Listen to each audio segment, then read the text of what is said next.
Good evening. Before we call this meeting to order, we will hear instruction on how the public may access Spanish interpretation. Thank you. The following message will repeat in Spanish. We are offering live interpretation via our Zoom platform. To access Spanish channel, press the interpretation feature at the bottom of your screen, where you will see a globe icon. Choose Spanish. If you're joining via Zoom smartphone app, select your language by clicking More, or the three dots at the bottom of your screen. Select Language Interpretation and choose Spanish. Bienvenidos, estamos ofreciendo interpretación en vivo y en directo durante nuestra plataforma Zoom, interpretación al español. Si usted necesita interpretación en español, oprima el icono del globo terráqueo al pie de su pantalla y seleccione Spanish o español según su formato.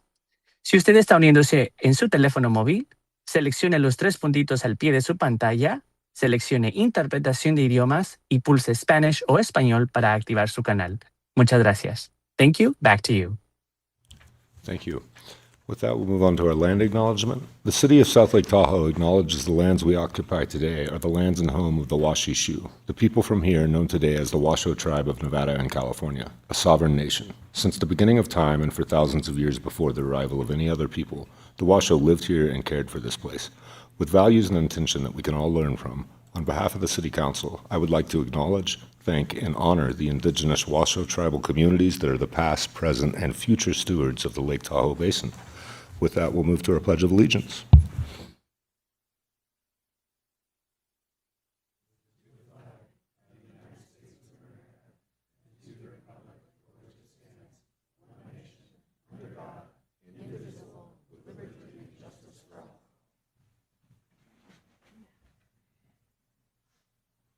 And Ms. Blankenship, could we get a roll call? Of course. Councilmember Horgan? Here. Mayor Pro Tem Roberts? Here. Councilmember Jenkins? Here. Councilmember Robbins? Here. Mayor Bass? Here. All present. Great. And Ms. Stroud, do we have a closed session report? Thank you, Mr. Mayor. We had one item on closed session this evening, conference with labor negotiator with myself as a designated representative and the unrepresented employee being the city manager, and there is no reportable action. All right. Thank you so much. All right. With that, we're going to go ahead and move on to our Key to the City presentation, which is exciting and an honor for me to be able to invite Roberta Mason and Jeff DeFranco, both of which have been such leaders in our community and brought higher education, starting with Miss Roberta Mason, who really is what I consider the founder of our college and somebody that has done so much for this community for decades on decades on decades. And so, Roberta, I am just so honored to have you here and to be able to present to you the Key to the City.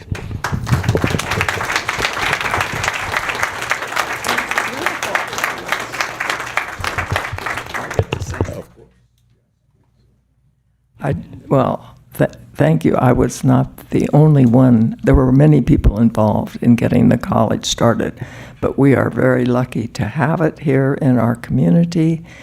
And, nothing at Tahoe is easy. Everything takes time. Took us 10 years to get the college established, 14 years in the motel. We've been on our beautiful campus. If you haven't seen it, you must come and visit us. And my blessing right now, we just broke ground for our public safety training center, which we've been waiting 10 years for, 12 years.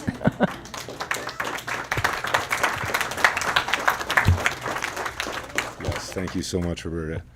And wow, Mr. Jeff DeFranco. Jeff, man, you have done so much for the town, so much for the college. I can't tell you how much you've done for all of us, and it's sad to see you go, but happy for your future, and thank you for all you've done. Awesome, thank you. Yes, absolutely. So, Mayor Bass, members of the council, thank you for this extreme honor. It's been my privilege to help lead Lake Tahoe Community College for 14 years, the past decade as president. And what an honor to be up here with Roberta. We're not here without Roberta. I mean, Roberta's been at this since before the city was around, really. And so it's just an honor to share the stage with her. So thank you, Mayor Bass, for connecting the two of us. And I want to say two things. First, in these jobs, it's rare that you're able to kind of promote and stay in your community. And I had the opportunity to go from a vice president to president and keep serving this community. And I want to clarify is even my new job, even though I'll be working for Arizona State, I still be a member of the South Shore. And it's my intent, although I won't have a formal leader role, to still give back where I can. So I want to offer that up. And this key doesn't, it doesn't have to be an end. Hopefully it's just halftime, if we will. And then the final thing I want to say, just on a personal note, my grandfather, Richard DeFranco, who is the mayor of Mentor, Ohio, used to always say, one of the best uses of your time, one of the best investments of your time is to invest in the community that you live in. And before he passed, he gave me his key to the city from Mentor, Ohio. And so this is such a full circle moment. And I know he would be so proud if he was here, but I just want to kind of echo his sentiment.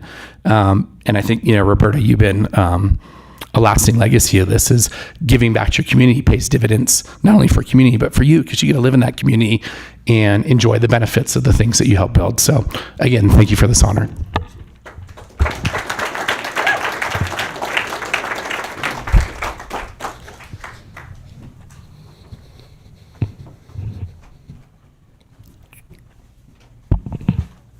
All right, with that, we're going to go ahead and move on to public communications. This is the public's opportunity to speak on any topic not listed on this agenda. Comments shall be limited to 4 minutes. In accordance with the Brown Act, the City Council cannot deliberate or vote on any matter raised under public communications, but may briefly respond to statements made or questions posed. Anybody here in the room? Yes, please come forward and state your name for the record.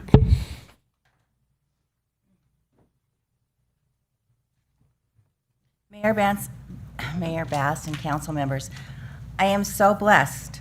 I had no idea that you were honoring Roberta tonight, and I haven't seen Roberta probably in 3 years, and so this is such a blessing to have this happen today. And I had to do this tonight because you don't have a meeting in July. So, I'm Joy Curry, and in regards to the city, I've been privileged to serve on Pathways 2007, the Planning Commission for 8 years, 4 years as chair, and on the TRPA Advisory Planning Commission. I come to you today regarding 2167 Harvard Avenue. The property fell down in the winter of 2003. As a neighborhood, we were promised and told by the owner in the city that it would be demolished in the summer of 2005. I wrote to the council in the fall of 2005 concerning the property and the standing walls. The standing walls were removed last fall. Thank you for having that happen. We are now in our 4th summer regarding this property. The neighborhood requests the property to be demolished on September 1, 2026. The property owner is storing old wood from the demolition of the property. The wood currently on the foundation will be placed and stored on the property. All wood should be removed from the property. This is a fire danger. The neighborhood is beyond over the property not being demolished and looking at a plastic green fence. The property owner has stored a truck on the property for years. It was towed from his backyard on June 5th and placed in front of his neighbor's yard. Calls were made to the parking department on June 5th and beyond. On June 12th, the car was tagged. It requested that 2172 Harvard have it removed. The owner is 2167 Harvard. It should be towed tomorrow.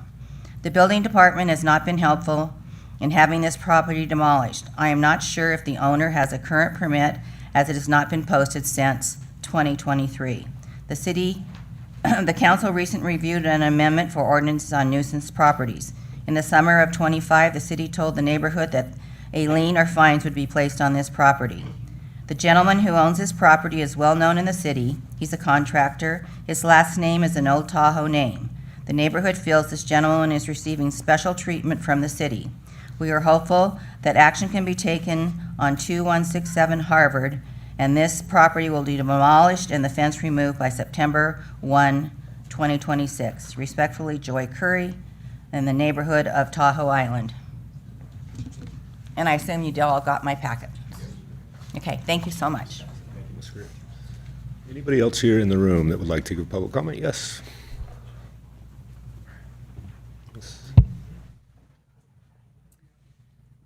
Good evening, City Council. Melissa Sotterston, South Lake Tahoe. I would just like to speak about the glyphosate again. I know that we have gotten a very vague response from the Forest Service. They will not be spraying glyphosate within the Caldor Burn Scar portion of the Tahoe Basin this year.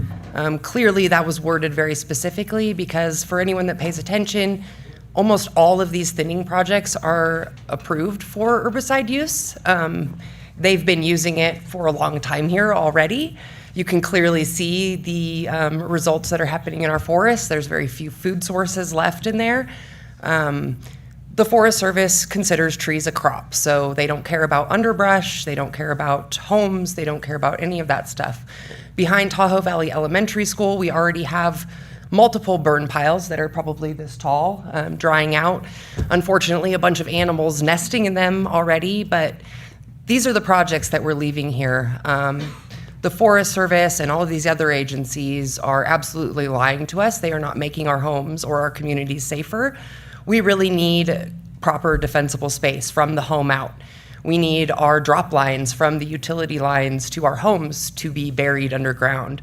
We just got all these smart meters put in. Would have been a great time for them to dual contract and get those drop lines buried at the same time. Didn't do a damn thing. The bear problem is only going to increase. We have seen very little action from the city on that aspect.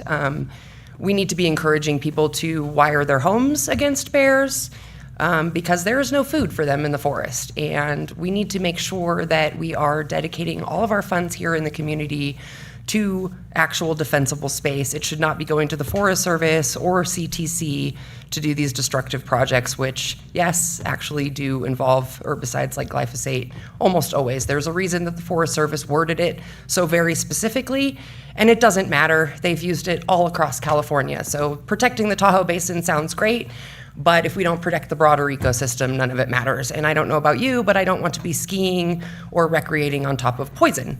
So stop cutting down the damn forest and focus on infrastructure needs here in community.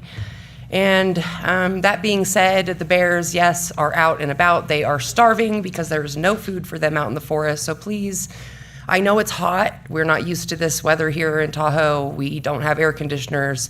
It's really important that you are closing your windows and doors when you are leaving your homes during the day.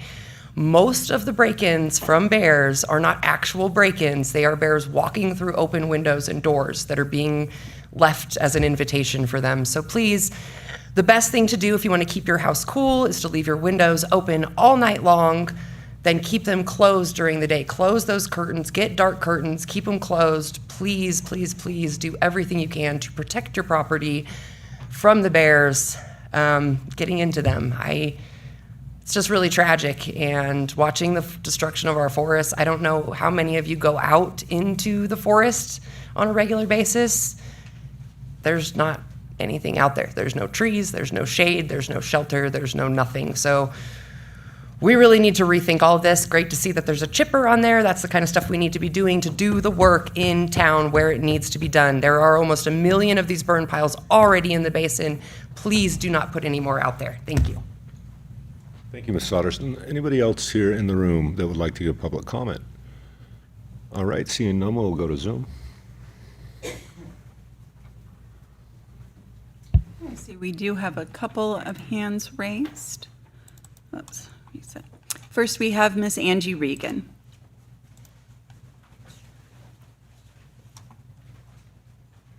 Hi, my name is Angie Regan. I'm a South Lake Tahoe resident, disabled woman, suicide survivor, and prevention advocate. Tonight, I'm asking this council to reflect on accountability. The mayor is not more powerful than any other council member of this council. The mayor is one vote. That is why I do not believe someone facing multiple public allegations of misconduct, harassment claims, legal controversies, and significant community concerns should be delivering the State of the City address on behalf of South Lake Tahoe. More importantly, Mayor Bass did not appoint himself mayor. This council chose him. That means accountability belongs not only to him, but to all of you. I've personally experienced harm from Mayor Bass. Prior to the Mental Health Month proclamation, I publicly, verbally, and in writing requested that he not present it. As a disabled person, that request should have been considered a reasonable accommodation and also an effort to prevent further trauma resulting from prior experiences. Instead, it was ignored. Mayor Bass said the proclamation was not about one person. I agree, Mental health is not about one person. It is about every family affected by suicide, every person struggling, every survivor, and every person fighting to stay alive. I have compassion for Mayor Bass and the loss of his brother, but compassion should not only flow in one direction. If the mayor asks the council to consider his lived experience, then I ask the council to also consider mine. If a city employee generated multiple complaints, allegations of misconduct, reputational harm, and public concern, there would be accountability. There would be coaching, counseling, expectations for growth and change, and sometimes discipline. Employees are subject to standards, evaluations, corrective actions, and in some positions, even testing and requirements to see if one is fit for duty. Yet elected officials often appear exempt from the very accountability expected of everyone else. Leadership should be held to a higher standard, not a lower one. I request you allow the entire council to participate in the state of the city rather than giving that honor solely to one individual whose conduct continues to generate concern and controversy. And if Mayor Bass does deliver that address, I hope he does more than discuss accomplishments. I hope he acknowledges the people he has harmed. I hope he apologizes. I hope he commits to counseling, self-reflection, recovery where needed, and demonstrated growth. I hope he reflects on the ways power and position have benefited him while others have borne the consequences. And I hope this council recognizes that accountability is how trust is rebuilt. The question is not whether Mayor Bass should be accountable. The question is whether this council is willing to be accountable for continuing to protect him from accountability. Thank you. Thank you.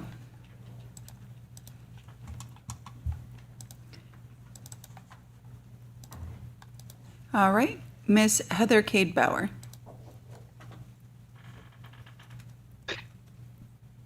Good evening, Mayor and City Council. I'm just speaking tonight to thank the city staff and the PIO Cherie for the recent community academy. It was really nice and well thought out, and it was a great opportunity to meet and learn more about the different departments within the city. So I just want to thank them for that.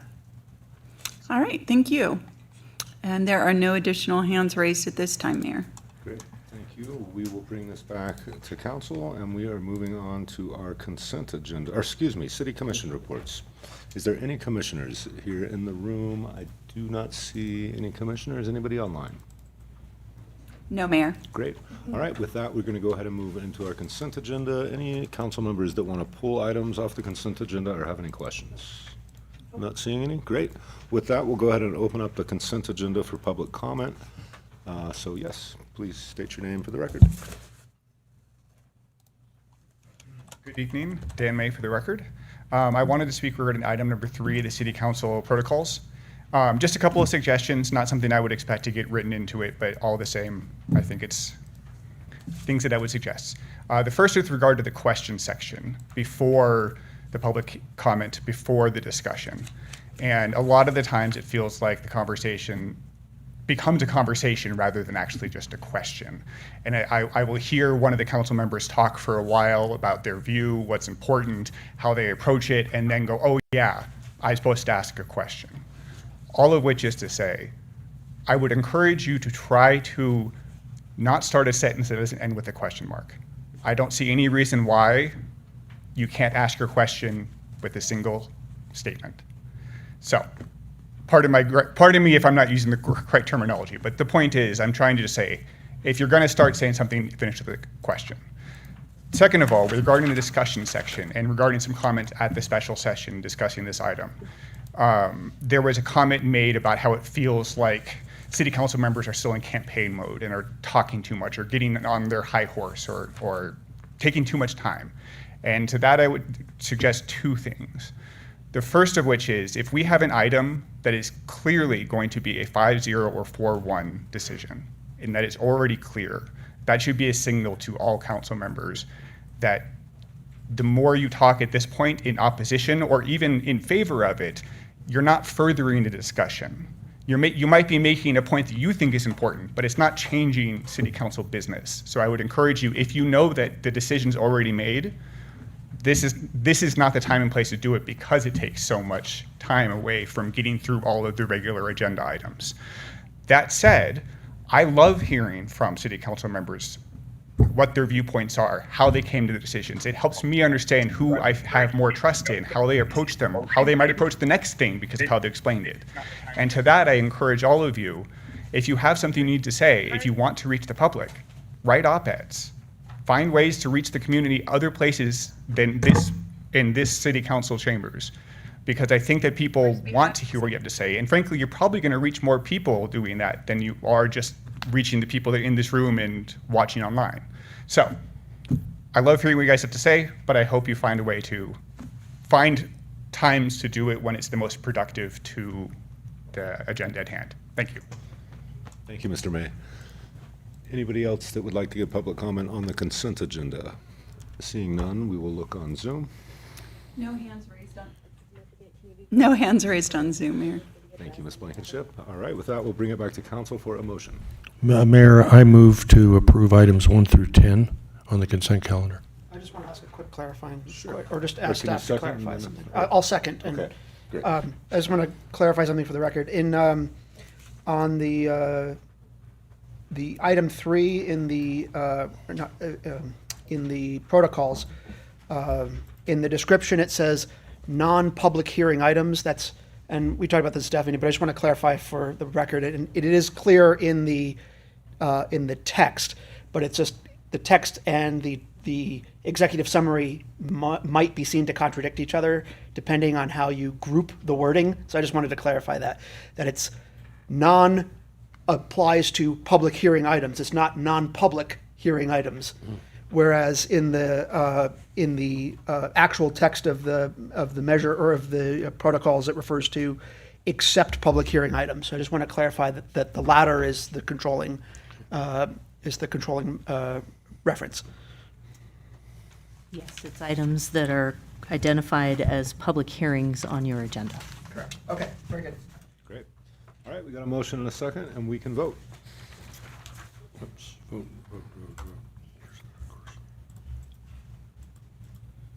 That motion unanimously carries. Thank you. Great. With that, we're going to go ahead and move into our public hearing. This is item number 12 on South Tahoe delinquent refuse fees report. Oh, no. Item 11. Oh, I'm sorry. So, that's right. So this is also Well- consent agenda. So it Yeah, confused yeah, me we because get we have a. different. Yeah, but they're two separate meetings. We're the South Tahoe Redevelopment Successor Agency. Sorry, John, we have one more item on me. consent. This is also, my apologies, because they're both consent agendas. This is the consent agenda for the South Tahoe Redevelopment Successor Agency, item number 11. And we are looking, does anybody want to pull this item from consent? Nope. Cody, you have So, to switch your hat, though. right. All right, we will go ahead and open this item for public comment for anybody in the room that would like to give public comment on item 11. Seeing none in the room, we will look on Zoom. No, Mayor. Great, and with that, we will bring it back to council. I would move that we approve the consent agenda item number 11. Yeah, I second. I didn't see my name on the fees as owing money, so I'm good.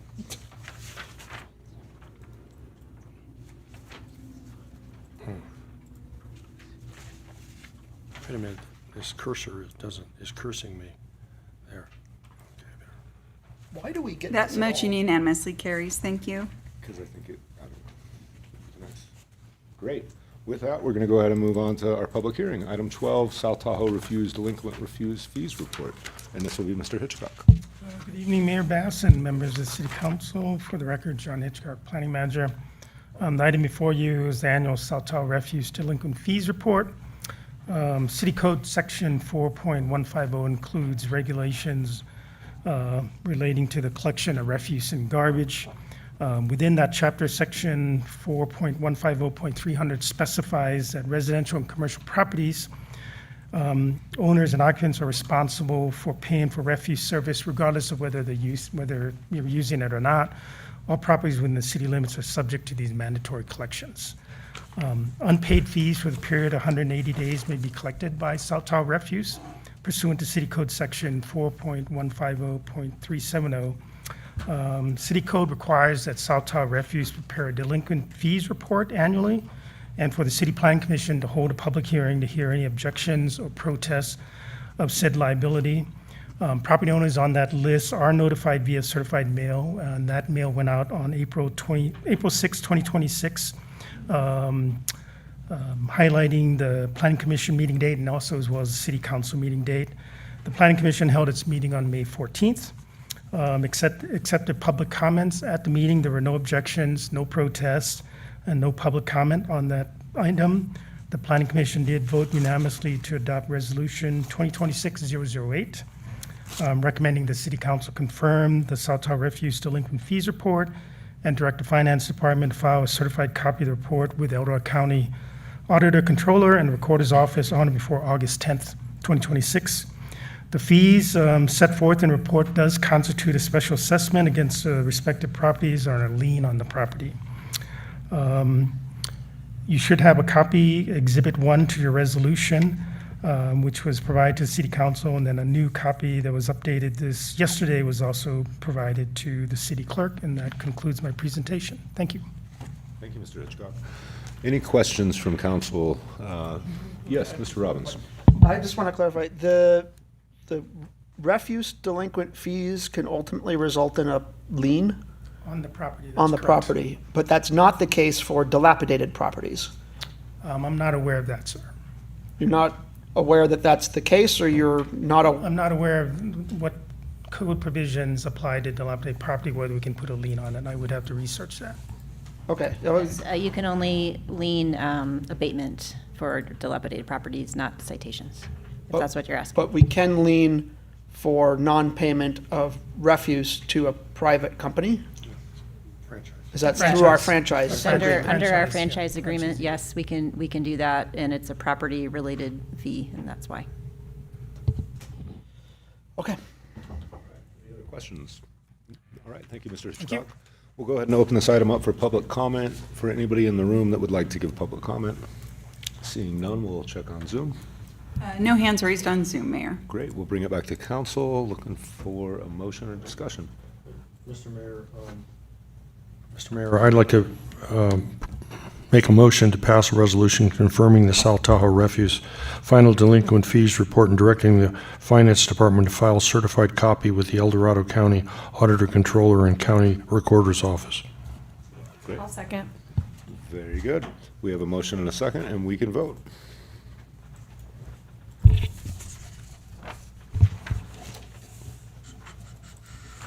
Mayor Bass, can you, sorry, that motion unanimously carries. Great.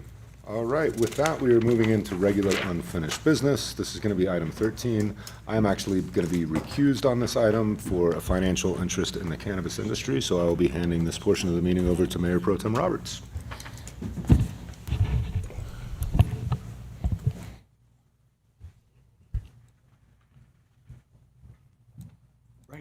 Regular unfinished business, item 13. This is the allocation to cannabis business and professionals tax revenue and grant program funding. Looking for a presentation from Ms. Letton and Ms. Tika Marova.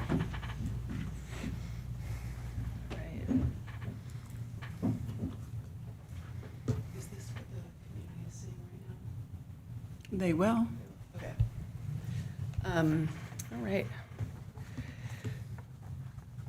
Good evening, Mayor, council members, and fellow staff. I'm Sarah Letton, Sustainability Coordinator in the City Manager Department.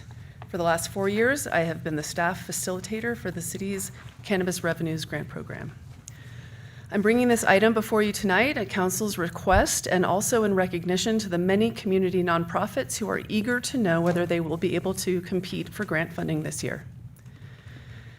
I'd like to start by presenting a chronological history of the funding source and the grant program that has been in effect for the last 4 years. In May 2021, Council established the Cannabis Community Benefit Fee Revenue Allocation Policy. Less than a year later, the guidelines were drafted. In November 22, voters approved Measure G, which replaced the Cannabis Community Benefit Fee with the Cannabis Business and Professions Tax. The tax was established at a maximum rate of 6%. Also in November 2022, the City Council happened to adopt the financial policies for granting funds for the Community Benefit and Enhancement Grant Program. I'll go back to that. This was a different program with broader criteria. It was never funded. In September and November 2025, in response to changes in state cannabis taxation and feedback from local operators, the City Council approved reductions to the city's cannabis tax structure by about half. These changes included reducing the tax rate from 6% to 3%, on commercial cannabis activity, establishing 0% tax rate for medicinal cannabis, and eliminating the public safety mitigation fee beginning in 2026. Historically, cannabis revenues have supported a community-wide grant program for schools, nonprofits, and public agencies, as well as public safety costs, including a dedicated police officer, capital improvement projects, and other city services. City Council policy has directed up to 50% of prior year cannabis revenue to be allocated to the Cannabis Revenues Grant Program, with remaining funds available for community benefits, capital projects, and services aligned with city priorities. Annual operating costs associated with cannabis regulation and public safety are approximately $221,000. But with new fiscal constraints, the city must determine whether the current allocation policy remains appropriate and sustainable. Considerations include the long-term viability of a grant program, prioritization of limited resources, support for nonprofit organizations and community partners, funding for capital projects and other city priorities, and ensuring that ongoing regulatory and public safety costs remain fully funded. So now let's take a look at the deck. What do I aim this at, Sue?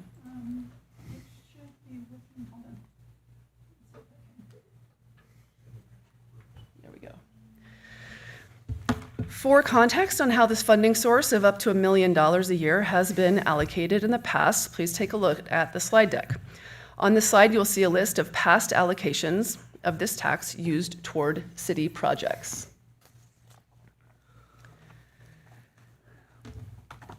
Can I do that? Maybe I need to ask you to, there you go.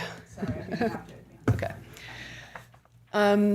Community grants. This shows the economic contribution to local nonprofits over the 4 years.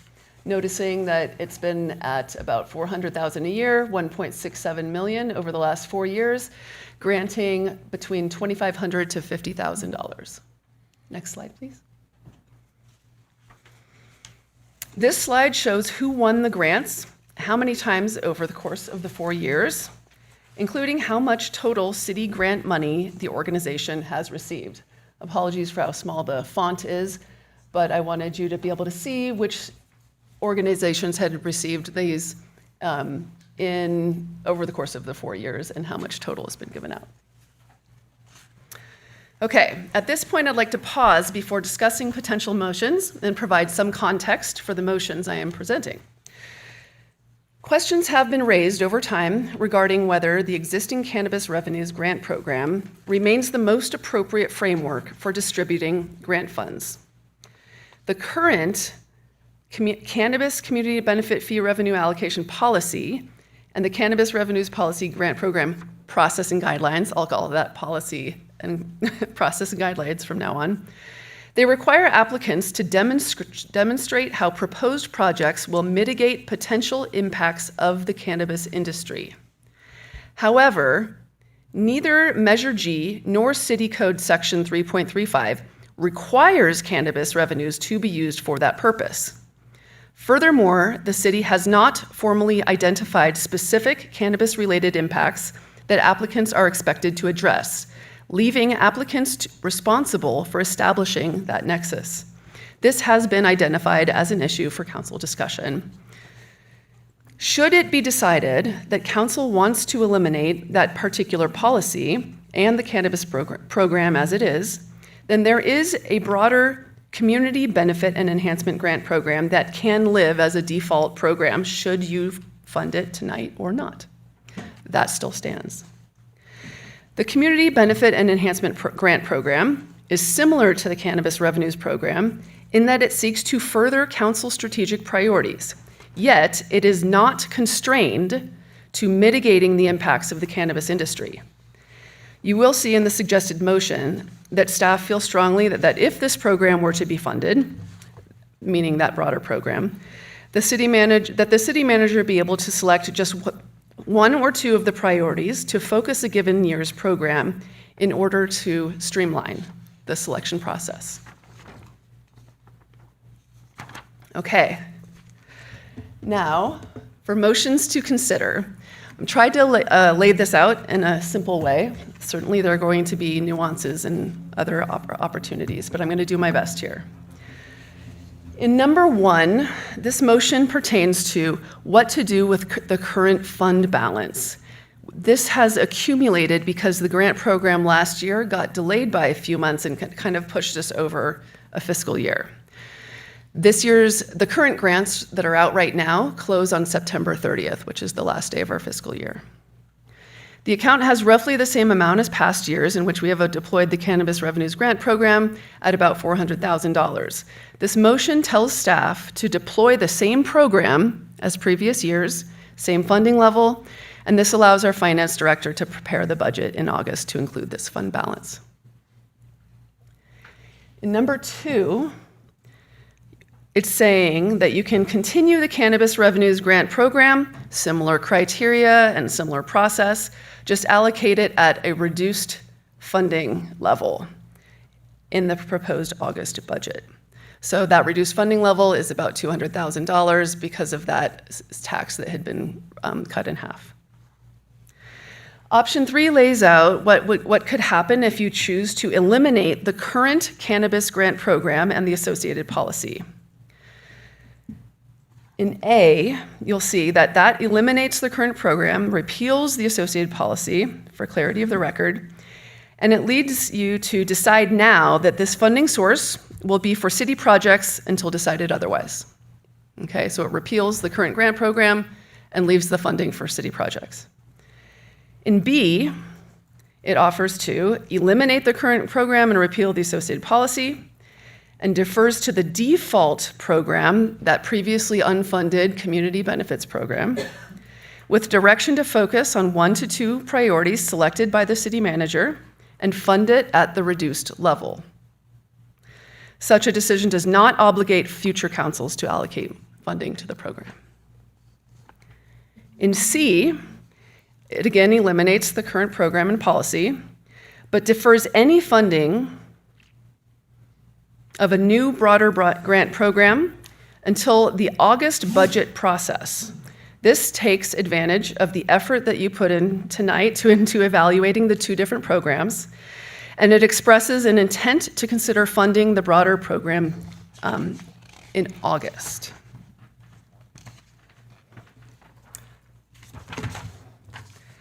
Certainly, there are other nuanced options in addition to what I've proposed here, but trying to outline the basics. So, in summary, you're deciding if you'd want to fund a program for our community nonprofits.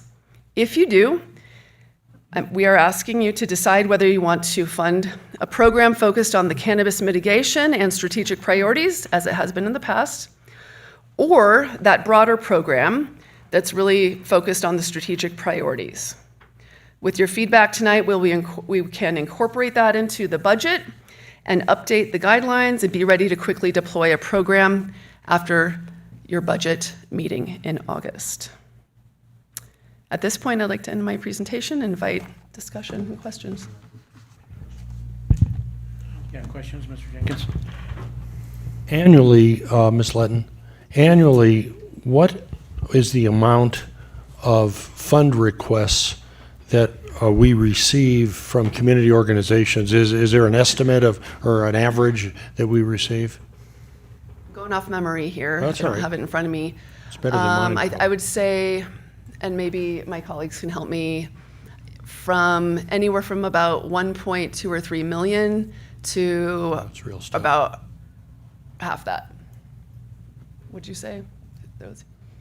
I would say about 700,000 in total, something. It's we're fluctuated a able lot. to fund only 400,000 of that amount. Ms. Morgan? Just one question, because it wasn't clear the first time I read it, but I think I understand it now. Annual operating costs associated with cannabis regulation and public safety are approximately $221,000. That funds the officer, the police officer? Correct. Okay. That was actually almost going to be the same question I had, but mine was going to be a little bit broader. Could you break down where that money is going? Is it only to the police officer, or what's an accounting of the 221? Is that only going to the police officer, or is it going to the police officer in other places? I'm going to defer to our finance director on that. This is only for police officer with salaries and benefits, all inclusive. So that's the only fully thing that burdened cost. expense is covering is the one 200 police officer. plus thousand, that's the And cost that's of the police cannabis officer. officer, right? That's specifically going to the cannabis officer position, right? That is correct. What has that officer done? I will defer to Police Chief Robertson. Can you narrow that question down? Can you describe the duties and activities that have been performed in exchange for the funding of $221,000 on this line item? Sure. So so that's the cannabis officer. He's assigned to the detective division. He does the permitting and he does the inspections of the cannabis locations. He does the background on the employees.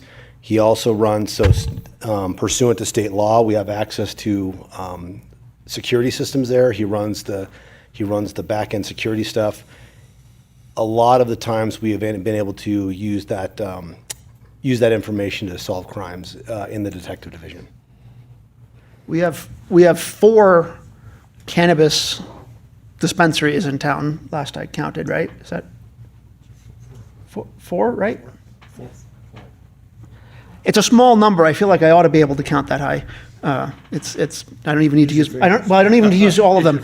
But so I wouldn't imagine that there'd be a lot of time needed on permitting for all of 4 operations that are currently ongoing. Is that a regular? I'm just trying to figure out like how much of the day, like, is that really a full-time job we've described there? Right. So we've had this discussion before about what the cannabis officer brings to not only police department environment, but the service offer to the city. And really it's in about that, navigating that liaison between the cannabis businesses and the greater issues at the police department. Really, like I've said before, is the cannabis business in Tahoe is not a problem in this industry, but it's that liaison that makes an impact. Liaison that makes an impact. Okay, I may have more questions afterwards, but I'll let us keep going. Okay. If there's no more questions, so we'll bring this to the public for public question, comments. Come forward, state your name, please. Good evening, council members. My name is Emily Elise. I go by Emil. I'm a program manager with Tahoe Coalition for the Homeless. We were a grant recipient of this program last year. $50,000 went towards contributing to the rehabilitation of the Bears Den Motel on Lake Tahoe Boulevard to be transitioned from a motel into interim and long-term housing. So we wanted to come and present today or just speak today in favor of continuing the cannabis revenues grant at the current level, so opting for option number 1. Also wanted to shout out Sarah Letton, who I haven't had the pleasure of working with, but has had many compliments from my team, so thank you to staff for everything that you've done. And I think with that, I'll leave you. Thank you. Thank you. And I want to apologize, Ms. Letton, for not saying thank you for your presentation prior. Thank you. Anybody else? Melissa Soderston, South Lake Tahoe. This one's a touchy one because do we want our businesses to thrive or whatever? I get this. I don't know that we really need to rethink this fund. The way that it has been used in the past has not served our community very well. The money has gone to 2 organizations, basically, which don't serve very many members of our community. I have 5 children. My oldest daughter is a sheriff's deputy, and my youngest children are all wonderful straight A students. And they can tell you that TASC has been the biggest mockery and joke of all of the kids in our community. They don't do anything to prevent kids from doing drugs. It's just like the DARE program was when we were kids in the 90s. It is a joke. And I think that it is, where these funds went in the past was all corrupt because the lady that started TASC is actually the owner of Embark. So passing the money back between her own hands. So would be really great to see these nonprofits find a funding source that is not coming from tax dollars. If we do want to fund these nonprofits, we should be taxing our liquor stores, tobacco products, and our vacation rentals, because those pose a much greater nuisance and threat to our communities than cannabis. Absolutely absurd that we are still vilifying these businesses that have never caused any harm in our communities, and I don't see how any of them are going to survive in the future if we continue to rely on them to fund these nonprofits. Same goes for the Boys and Girls Club. As they get more and more funding every year, kids are getting cut from the programs and are not being provided with the services that they should be provided with. If you go to our elementary schools and watch what the Boys and Girls Club is providing these students with, it is pretty pathetic. So I really would like to see dedicated funds that go to actual nonprofits that are doing good things in our communities and are not just money grabs. And that's what this fund has really been. So please just stop vilifying one business that has done nothing to harm our community and instead consider taxing all businesses equally. Because as we face climate change, we really do need to diversify our economy. And yeah, this is not helping. Thanks. Thank you. Anyone else like to make comments? Seeing none, we'll go to our Zoom platform. Oh, I'm sorry.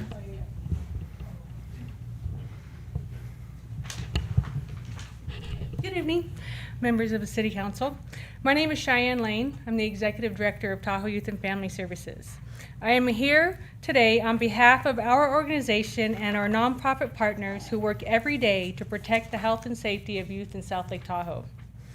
Thank you for the opportunity to speak about cannabis tax allocation and what it means for the future of youth prevention in our community. At its core, this is not simply a budget decision. It is a decision about whether we continue to invest in protecting our young people, which is a comprehensive, evidence-based public health strategy, one that includes prevention, early intervention, treatment, counseling, and education. And at the center of this strategy is youth prevention. In my role, I see the impact of prevention every day. Many of the young people who come to Tahoe Youth and Family Services for counseling, housing, or mentoring share a similar story. They have used cannabis, not recreationally, but as a way to cope with deep mental anguish, trauma, or instability. For them, it becomes a way to cope when there is no other support in place. But what is powerful is what happens next. When these young people receive services, when they are supported mentally and emotionally, when they are taught healthy coping skills, they no longer rely on cannabis just to get through the day. They begin to heal, they stabilize, and they find better, healthier ways forward. That is what prevention looks like. And it only works when it is consistent. It cannot be turned on and turned off without consequences. A 50% reduction in cannabis tax revenue does not justify eliminating prevention funding entirely. We are simply asking for balance. By maintaining an equitable investment between the city and community-based nonprofits, you ensure that prevention, education, and care continues alongside city priorities. And equally important, you strengthen our ability to bring more funding into this community. We have a real opportunity to partner with the city to pursue state Proposition 64 funds and other state-level investments. But these opportunities depend on having a strong, coordinated local system already put in place. When the city and nonprofits partners are aligned, we are more competitive, we're more strategic, and more successful in securing outside funding and bringing in additional resources back to South Lake Tahoe.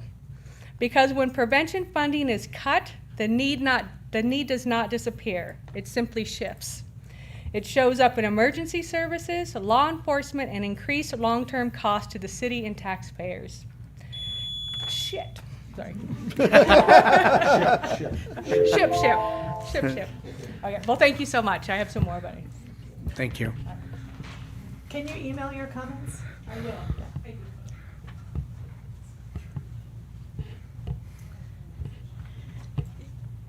Good evening, council members. I'm Allison Hibbard, the co-founder, executive director, and licensed alcohol and drug counselor of Mountain High Recovery Center. Our mission as a nonprofit is to provide quality, local, and affordable substance use treatment to the community of South Lake Tahoe. I'm here tonight because our mission is constantly under pressure and under threat. As a young and local nonprofit organization organized in 2021, we depend on local grants like the Cannabis Revenue Grant to provide access to substance use counseling for adolescents and adults. Strong, healthy, and resilient communities must acknowledge and address the public health concerns and threats as they emerge and evolve. The landscape of cannabis use and the rapid growth of an industry continues to evolve and requires careful attention and consideration by the decision makers such as yourselves within communities across the United States. The impact of the federal government's recent reclassification of cannabis as a Schedule III substance will have long-term ripple effects in our community as normalization of cannabis use expands and the industry continues to grow to meet demands. Long-term environmental and health effects remain unknown at this time. But what we currently know, and I am seeing as a provider walking through my office day in and day out at Mountain High Recovery Center, are youth and adults using cannabis daily to cope with mounting stressors and mental health disorders. Similar to alcohol and nicotine, not all users become significantly impacted by their use. From these industries, we know that approximately 10% will see negative impacts. This looks like youth beginning to use during elementary school. It looks like families struggling to provide support and guidance and education to their children. It looks like youth and schools struggling to perform academically and in extracurricular activities. The Cannabis Revenue Grant provides the support needed to the community. Without additional state funding through Prop 64 and collaboration between city council and nonprofit agencies, we will maintain an image of a party town where locals are struggling to thrive. The decision on the table is a big one tonight, and we are asking for collaboration and partnership with nonprofits to address and build a stronger and healthy community through this grant funding. Thank you.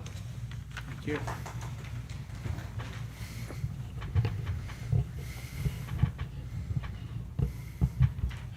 Dan May for the record. Whether you call it the Cannabis Revenue Grant Program or it gets changed to the Community Benefit Enhancement Grant Program, I strongly encourage you to maintain the current funding levels of roughly $400,000 for this year and find a long-term funding source. I think that the money that is given to these nonprofits is an efficient use of the tax revenues the city has available by using the expertise and the experience people outside of city government have to offer this community. I also feel like them having that show of support from the city enables them to leverage local funding for more state and federal grant funding. Additionally, I feel like right now, at a time when federal grants feel less dependable than ever, our nonprofits are going to be relying on city support more than ever. And I think that it would be, frankly, a really bad look to cut the funding for our local organizations in response to a voluntary tax cut. So I would encourage you to maintain the levels as they are, find a long-term funding source, whether it is specifically regarding to cannabis tax or not. Thank you. Thank you, Mr. May. Ms. Peterson. Thank you very much. I wasn't going to talk, but my name is Paula Peterson. Thank you, everybody, for being here. As the chair of the Tahoe Alliance for Safe Kids, which is known as TASK, I wanted to set the record straight. So we were formed not by Embark, but we were a 10-year grant at Tahoe Youth and Family Services that ended about 2016. Some of us that were on that board or in that group decided we want to continue the efforts that we had started. So we got together. It's Terry Cherry, retired pharmacist at Barton. Teresa Papandrea, a trained youth development professional, myself, and former Mayor Wendy David got together and formed TASK. So we've been a nonprofit officially now for almost 4 years. And we also have the cannabis officer on our board. So we work really hard to mitigate the effects of drug and alcohol use on our youth. So we started programs at the elementary school. We brought in called Soul Shop, which is social emotional learning to the elementary school. $40,000 we spent this year, bringing the programs K through 5 into all 4 elementary schools. Our Teresa Papandrea goes to every school after we found out that 4th graders were vaping. She goes in and gives everybody information on vaping to all elementary schools, 4th to 5th grade. So we've been, we think, a very good partner and advocate against drug use in kids. But I just wanted to set the record straight. I didn't come here with a speech or anything, but we were not started by anybody else except ourselves. And they did donate the use, they created our website for us and our logo. They came to us before they were awarded a license by the city. So just want to let you know. Thank you. Thank you, Ms. Peterson. Anyone else in the room who would like to speak? Seeing none, we'll go to the Zoom platform. There are no hands raised at this time. Okay, we'll bring it back to council for deliberation.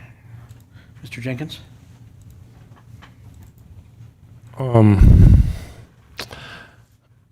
This is a tough one, and I'll only tell you why it's tough, not because of the good work done by organizations, but we have a budget to consider in a couple months that with a whole lot of issues. This is important. There's no question about it,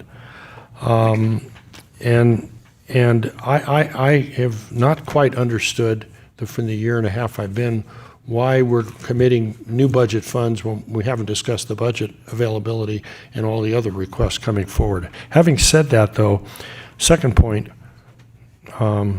is we're getting this revenue from cannabis, yet we identify problems from alcohol abuse. And so it's curious, one's treated one way, and I guess, and yes, I do drink wine. I don't use cannabis, but I have been known on occasion to drink some wine, and so there's and typically I would think, in my own experience, that these matters would all be part of a budget, not taken in the mid-year to commit future funds when we don't know what the issue is, what we don't know other funding demands. Having said that, I can see, as we're moving into this transition, where maybe keeping funding for this year only would be a good thing while we look at other sources and options that we haven't yet looked at. So that's where I'm coming. That's kind of where I'm coming from. Though I want to say again for a third time, these are discussions you hold in budget hearings, not in mid-year. We're not amending the budget every year or doing next year's budget. That to me is not, let's see, my wife would say be kind. To me, that's not a good management practice. But I would agree with keeping funding at it this year while we look at all other options of funding. Thank you. Mr. Robbins? There's a few different issues here that all intersect, and I think it's worth taking them on separately so as not to conflate overlapping issues. This is how I'm looking at it. And I think it helps to sort of organize the way to think about this issue. The first question is, where does the money come from, and yes, where do we get it? And that's a question of budget. There's a different question of, is this a program that merits continuation? Should we do this? And then there's the question of, to me, that I think is also worth addressing, which is what are the objectives of this program? and those are sort of they're related issues, but they are independent vectors of consideration, right? And so I do tend to think that the question of we have money for it for this year at the current level. We do have to work out the long-term funding problem. I look at that as that's an us problem. I don't mean that glibly. I mean that a little bit glibly. But that's a problem for us and staff to sort of to chew on and come back with and go over the budget issues and figure that out. That's not a problem we have to resolve here and now. That's a problem that we have to assign work and then come back on later. There's the question of, is this a thing we should do fundamentally? That has come up in the past. Arguments have been made in the past that, that I've been here for, that why is the city getting into the business of funding nonprofits at all, right? We're not a nonprofit, we're not a grant agency. And I tend to approach that from the standpoint that I do find it frustrating that a government at such a small level as we are, this is a very small pond in the scheme of governments and the scheme of funding. It's the dollar figures are big for me relative to me personally, but we are not the county government, we are not the state government, and we are definitely not the federal government. But what's happened, especially in the last few years, is that really critical funding at the federal level and to a degree at the state level for things that are just important, like, funding for battered women and funding for homeless youth and funding for feeding the hungry, has dried up as our civil society has become ever more cruel and uncivil at the levels of higher government. And that is frustrating because that leaves us holding the bag, and we're small time. Our budgets are small. Our tax base, we don't have billionaires here to tax wealth on. We don't have that. What we have are ultimately is some tourism industry, some cannabis industry, some tobacco and sales tax and alcohol and a few other things that we have some room to maneuver in. And that was question one, which is where the money comes from. But I think given that we are operating in an environment where crucial federal and state funding is drying up and the needs are still there, and it's not fair, and the other governments are not doing their fair share, to pick up David, Councilmember Jenkins' vantage point on this, we are left holding the bag. And so I think it is important for us to do, because ultimately we're responsible for the members of our community and for having some level of providing for the well-being of the people who live here. And in this case, that's going to mean stepping in to fill a gap when other levels of government that should be doing this have failed civil society as a whole. And I'm pissed off about that, but I'm frustrated about that because I don't like the fact that we're dropping the ball at these higher levels, and I don't like the fact that it's landing on us, but it is.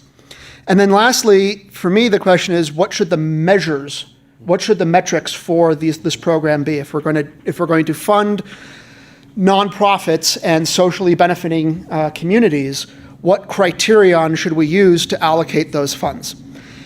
And in that respect, I have objected multiple times in the past about the measure we've used in this regard, where we have insisted that the applicants for this funding demonstrate mitigation for the negative deleterious effects of the legal cannabis business. And at the same time, the city has been able to demonstrate zero particular deleterious effects of the legal cannabis business. And certainly when you compare it to the legal alcohol business and the legal tobacco business, I think that's a hard sell to make that this is a criterion we should use.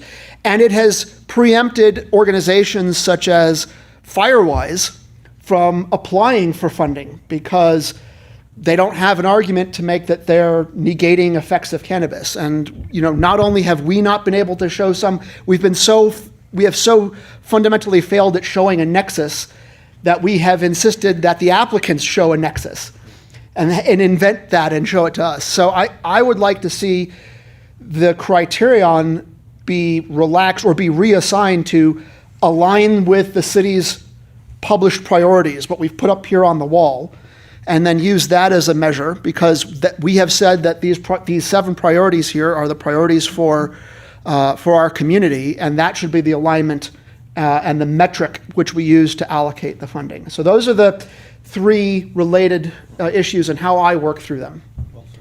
I think those are some great comments, and we may want to come back to those. Ms. Horgan, did you have any comments? Of course I do. I agree. It is disheartening when funding has been little to none from the federal government and now seemingly also from the state in terms of these types of community benefits. In the many years I've been in South Lake Tahoe, one of the things that gets identified in the needs assessment over and over again through Barton is mental health services. And I'll tell you from the front line, from a 25-year nurse, that the substance use and abuse, the harms are widespread. They are very much commingled with our mental health issues, and they're very much harder to mitigate further downstream. These are things that have been mentioned here. We need to be proactive. We need to engage youth in these discussions. We need to offer services to patients and in our healthcare settings, but also those who come to our public safety entry points and through our homelessness entry points. I agree that this funding should continue. I wasn't here in 22 when this was established, and I would love to know more of the history, and I do plan to watch some of those meetings to hear the discussion because I'm sure they were very interesting. And then when the council decided to reduce the tax rate, also I was not here for that, but I understood the discussion around that. I understand Councilmember Robbins' comments and actually the city's report suggesting in order to streamline the application process that we use our strategic goals. Initially, I thought that was a good framework for this. But the more I think about it as someone who individually and in my family, my patients, my entire career have seen the widespread effects of substance use and abuse and mental health, I think the intention of this Cannabis Revenues Grant Program and how it's been operated previously, it still resonates with me as a need and a good use of these funds. I think going with option 1 and continuing at 400,000 level is reasonable. I would warrant that maybe there's some discussion to go with option 2, which better approximates the funds that will be collected at the reduced tax rate. So, but I did want to share that these issues are not going away for our community. They're important to be proactive and to address, and I would like to see this program continue. Okay. I wanted to add a few comments as well. I mean, when this came in front of council before, I debated against the reduction in the 6 to 3%, although ultimately I did vote for it. But at that time, it was unanimous on the council that all of these nonprofits were valuable and important. And there are also several comments made at that time by council that we always find money for something. Why can't we just find the money somewhere else? That goes into, number 1, maintaining it as it is and taking the time to try and find more funding. That's what I believe the approach should be. Although I believe in the metrics, as Mr. Robbins discussed, I think that makes a lot of sense.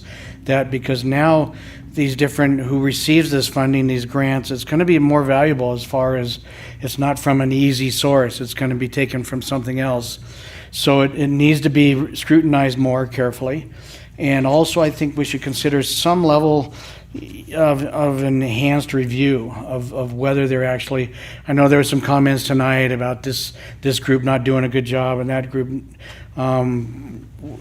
not to attack those individual things, but there should be some level of review of all of them to make sure that they're utilizing the funds properly and that they are an effective group. So I think we should move with one with a few considerations added. Mr. Jenkins? I think I hear a consensus, but I'll leave that to you, Mr. Mayor. The thing is, I think, as with other funding, if there's funding for grants, I think the city council needs to hear the argument and make the decision, just as it does for all the other city. I think we have to take responsibility for making the decision on what grants go where, based on testimony. Not that, I'm not saying that I don't trust staff. I'm not saying that at all. I'm just saying that I think that's our responsibility, because ultimately all of this is our responsibility since we adopt the budget. So that's my only other comment. But I support continuing the program this year with the determination to find other sources. For example, what are the schools doing? Finally, lastly, I'm going to say again, I think the cannabis tax itself is unfair because it only addresses one part of the problem. And I'm not in favor generally of new taxes, but if alcohol is and other substances are that are legal, that maybe they should bear the share of the burden. But that's something we can look at in the future as we identify other sources of revenue that might be made available. So thank you, Mr. Mayor, for your indulgence on my comments. Mr. Robbins? I was on the committee twice, once about 350 years ago, and then again about 200 years ago. I can't remember how long ago it was. It feels like forever now. But in those two instances, the way we adopted evaluation for the applicants was to come up with an efficiency score, or what we were calling an efficiency score. And that was to take the metric of impact, and we would say, how well does this application align against the stated goals and requirements of the goals? And that up so far, that said, how well does this align to city priorities? How well does this align to cannabis mitigation, which I didn't like, but that was the rules at the time that we were using. And then we assigned a score to that, and then divided that by the amount of money they were requesting. So you got like impact per dollar. And actually the winner of that 2 years in a row was the Bike Coalition, because their impacts were huge, but they asked for like chump change. So it resulted in a very high efficiency score, because it doesn't cost much to run a volunteer bike parking program kind of thing, But that encouraged people not to request undue amounts. It encouraged people to really demonstrate alignment in their application, and it provided a scoring mechanism that was more robust. I don't say much more, but it was more robust to, I know so-and-so's who runs that charity, and he's a really good guy. And that was how we were starting in on some of these. And that raised all kinds of red flags for me when we started talking like that, because, I spent 20 years in DoD acquisitions, and that's exactly what the entire structure is meant to avoid up until recently. And so, adopting that as sort of a policy directive for how to do this, because when we did this, it was the subcommittee, or was the committee for grant review. We adopted that approach sort of on an ad hoc basis. And I think it would be good to adopt that as a policy basis, to say the school, David, to what you were saying, this is our responsibility. So let's set out standards and include in those standards not just what we're looking for in applications, but clarity in how we're going to evaluate those applications so as to make that less in a good way, to make that impersonal, right? And I don't mean that in a bad way. I mean that in like, we want it to not be based on Objective. Sorry, that's the word I'm shooting for. Thank you. I was going to go nuts trying to come up with it, to make it more objective. And I think, alignment to clearly defined priorities, like the city's established priorities, since those are published, is a good way to approach that. And to your question, the way we've done it so far, and I think this is a good way to do it, is to have a subcommittee, or just to have a committee, because that way they can meet without it being a whole rigmarole, but it's still council members in the evaluation process. I have a question, because from what I read, I didn't see council members listed on the materials that we had for the grant review process. It's 2 council members on the committee plus staff, and then they set a final set of recommendations for the full council to approve. Did that change last year? So I might ask for input from Ms. Letton, but my understanding is that the mayor, as well as one other council member, have been sitting in on the selection committee.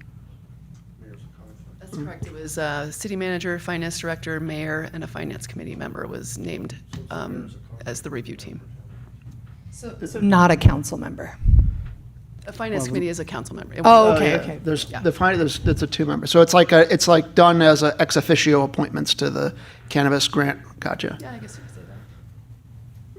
say that. Yeah, so that would be me as one of them, because I think I'm on the finance committee. And But I would defer. Whatever.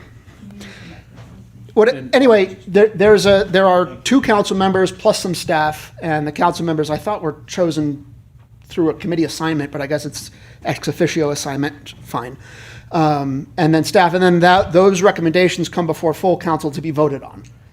At which point you can object or make changes or whatnot, or if there's a real point. But I think the source selection problem needs to be done outside. Doing that in chambers would just take up too much time. Yeah, let's That was move an all-day forward. meeting.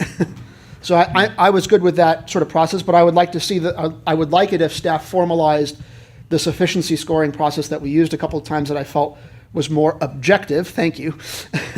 and we memorialize that. And I would say that's pretty standard for It is. grant reviews. And I would say that we would all want to be on that committee, because it's important work to see what, actually it's interesting to see what has been submitted to understand the frameworks that people have for the problems. I think that everyone in the community has a strategy for what they see the problem is and how they see it can be mitigated. And so I feel there's so much value in just hearing from the community. What are the needs that have been identified? There's so many people in the community doing this work right now, identifying what the needs are in the community, identify where our gaps are in our community benefits. And so I think we all agree that we'd like to see this go forward, and I hope that City Council, whether or not we're participating in the selection or not, will be able to see what is submitted, because I think there's a lot of benefit in that information. Can I suggest some things that we might have consensus on? And then we can keep going. I suppose we keep going, but I think I would like to just try accumulating some of the things we've got consensus on and note them. Would that be cool? Yeah. Okay. I So think we should have a motion soon. yeah, I think we're close to wrapping up on this. I concur. One, we should choose option 1 or option 1-ish, and we want to continue for this year at the 400,000 level. We want to assign to staff to go off and think hard about where to come up with 200 grand, look under the couch cushions, and come back to us sometime concurrent with the budget review that's coming up anyway.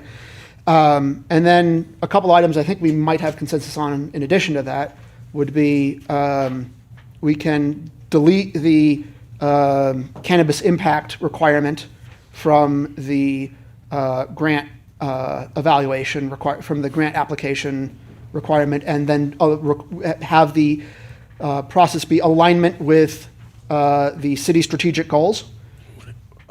Did we? know, I'm raising that to make sure we're all on the same page. I'm not the asserting. only question I had is, it was suggested to us that as I read it, that the city manager would be selecting a couple of the strategic goals to focus on. Yes, Ms. Letton? Is that how I read it? It was just a suggestion, I think. Yeah, that is what you read. And the reason that that is suggested, and Councilman Roberts might be able to speak to this, is that when looking at a wide variety of projects, it's difficult to make a decision as to what is maybe better than another. So the suggestion was that from one year's program to the next, that one or two of these priorities be selected for that given year so that those projects can compete for that against grant each other. cycle. For that grant cycle. I would like to suggest a counter proposal. Okay. It's close, but just another way of thinking of it. I think that's a fair point. It's hard to, I concur that it'd be hard to evaluate between funding for youth homelessness and funding for a night transit system improvements, because you're really looking at trying to compare the community impact of apples and oranges. Disparate, yeah. And the categories are so disparate, it's hard to evaluate between those. So what I would suggest is that when we adopt strategic plans, the council chooses a subset of those strategic goals, and we can do this as an initial thing here and now-ish, that we select some strategic priorities, a subset of the strategic goals that would be used for community grant funding. And I would agree that, I would think that, grow and diversify the economy is probably not a priority for community benefit grant money compared to, ability for everyone who works here to live here, or, equitable access, kind of thing. So we could narrow it. We take the role, because I think that goes to Councilmember Jenkins, what you've said a lot, is that's our responsibility to do that. But that we should do that and then hand that hand that out. So the motion. I think our goal is to find a motion that would give direction to staff, not to establish that direction here today. Is that correct?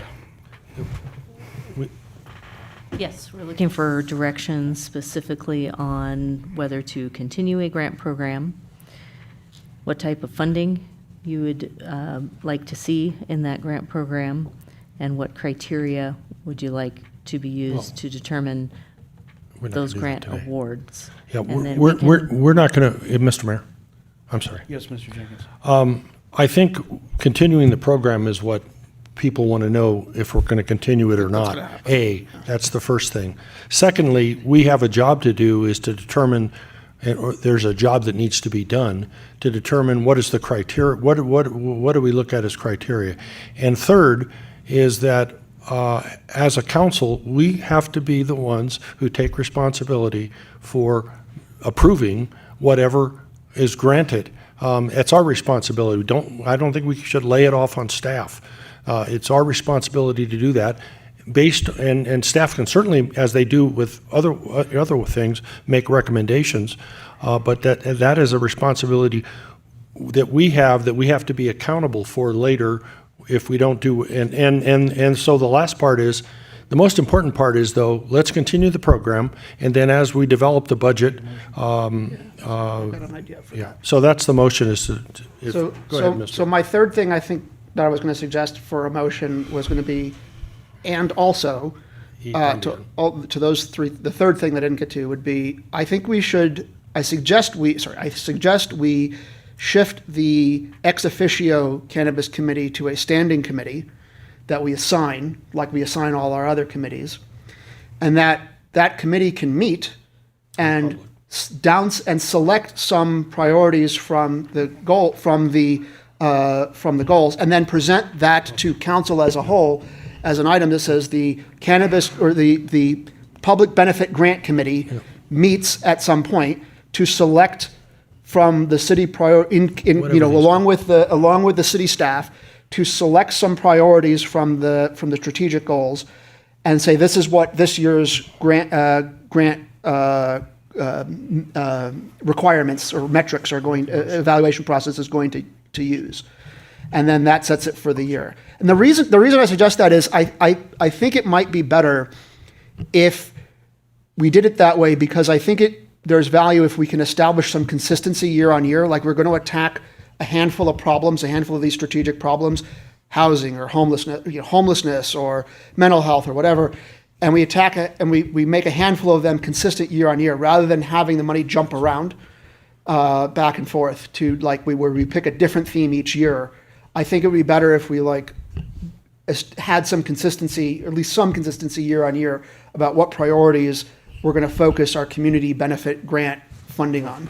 And I agree. So my master's degree is a community health clinical nurse specialist, and I had to take programming management and development.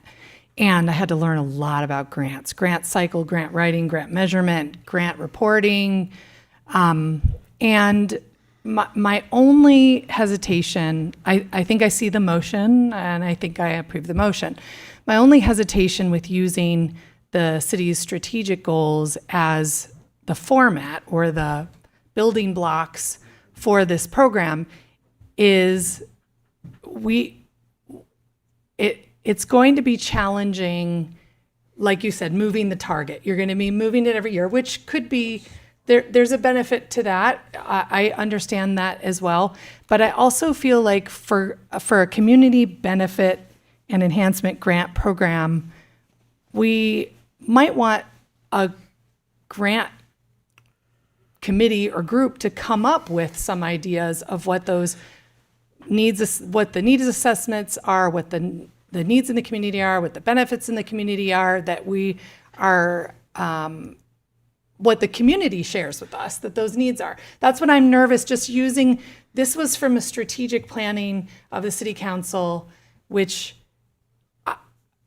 there's nothing wrong with it, but it's for city management. I think when you're talking about community benefit and enhancement grant, that there might be like a ground up approach rather than a top down. But that's I like where just you're a coming from, suggestion. because as I was talking about this, I'm thinking, where would mental health fit in our priorities? I mean, it's kind of public safety, but kind of not really, but kind of is, these sort of health related things. But perhaps the better way to say is, the committee would meet and use that as a starting point. And it's not necessarily a requirement that they choose a subset, but they use that as a starting point.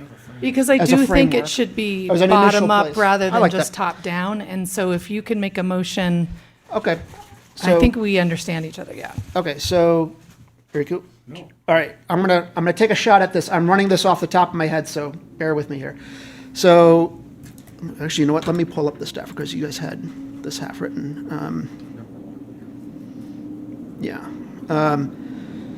So I move that we implement the cannabis revenue grant program for 2026 at the approximate $400,000 level, consistent with prior years, using available FY 25-6 fund balance, and for staff to come back with considerations for long-term funding approaches thereafter. To do so consistent with the forthcoming budget reviews as much as practicable. To alter the council assignments to the grant committee to be a standing committee that is assigned as the other committees are assigned. For that committee to meet sufficiently prior to the grant application process becomes public, to establish goals and objectives for the grant applications, using the city strategic plan as a starting point, but not necessarily limited to the city strategic plan, and to eliminate the requirements that cannabis effect mitigation be a part of it, though that is an option that could be included, but it is not required. And what was the other one that I had? I mean, that you I ha- covered it because you went around it. Was there anything, there were three things I had, was that all? Change the grouping. Who's on the committee? I did that, I got that one, yeah, okay. You got it all. Yeah, there is a finance committee. Is there a second? A second. Is that long rambling thing that I said clear enough? Because I can make amends now, but You have a just want question. to clarify. Do need a little bit more clarification. Please, So that's what why I I'm asking. heard, your first statement was, do number one, the same cannabis revenues grant program at 400K. And then your last thing you said was eliminate the cannabis mitigation requirement. We can't do both. So Well, I think if I understand from Mr. Robbins, the intent is to continue with a grant program. Yes. Utilizing the cannabis revenues and the fund balance. But then the council subcommittee would determine what the criteria is. And that may or may not fit within the current community benefit enhancement program. If it doesn't fit, then we would amend it and come up with something that works. I think you're not limiting, if I may, Mr. Mayor, I think you're not limiting the funding to cannabis revenue. I think what the motion says is that we're going to look at what is needed and evaluate if there's sufficient funds in that fund, or if theoretically, if there's other funds. So I think that's There's sufficient funds in the account now for the next year, I guess I coming need out of previous cannabis clarification revenues. on that. And so we're going to spend down on that. My understanding of the motion is that you would like to fund the program at $400,000 for this year. We will continue to look at the budget and determine how we can continue the program for future years. And do you, Madam City Manager, and to look at other revenue sources that might be available as part of that process?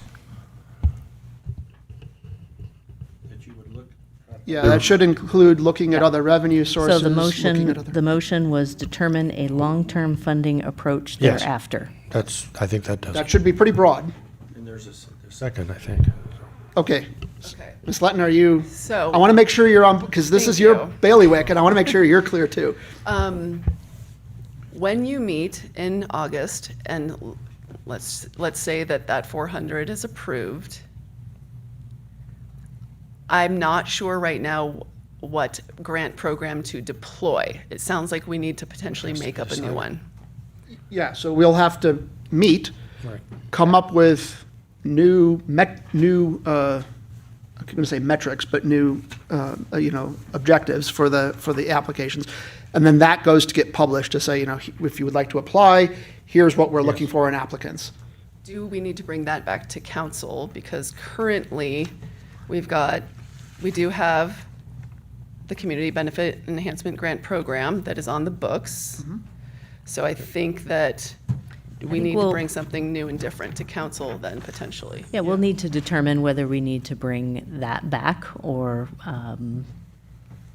some other version of a grant program once the subcommittee meets. So. And just, Yeah, go ahead. just, I keep thinking about, like, maybe we're not being more clear about, or clear enough about the strategic priorities. I think most everyone could find their fit and be able to use it in their application to say, this is the strategic priority that I'm going to address. I think most things would fit.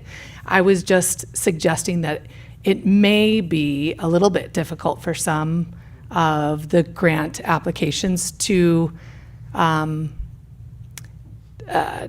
support that strategic goal in their writing if we have a really stringent definition based on the strategic objectives that were already decided by City Council. So I was just suggesting that there's nothing wrong with using them. I think that that's a wise use to ask everyone to include which strategic objective they You could are put a writing house in this. under. You could put Yeah, any- where do you house this? You could Like, put a house in that. and so maybe it doesn't require completely changing the program, but adding, like, share which strategic objective that you are seeking to meet and give And that gives them the guidance when they're writing and thinking about it, that they're going to provide details in that direction. They would just have to choose.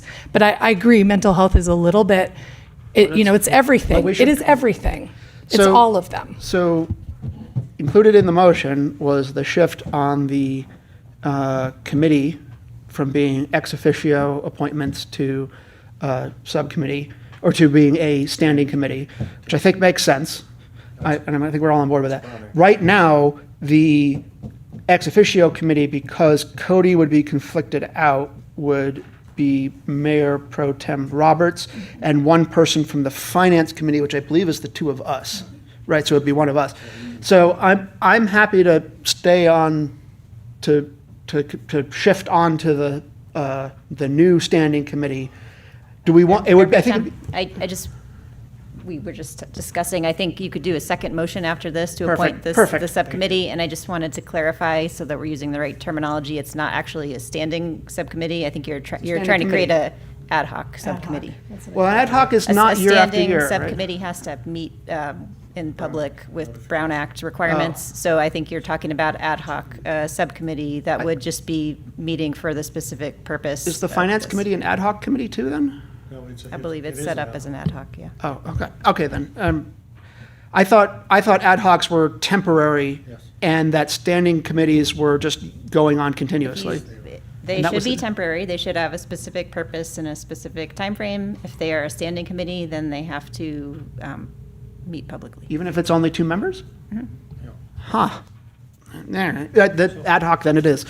Okay, that did one, the like the motioning- one that we did, like the one like we do with the Finance and the Business Development Committee, that kind of thing. So circling back, did the motion include focusing on city's strategic priorities?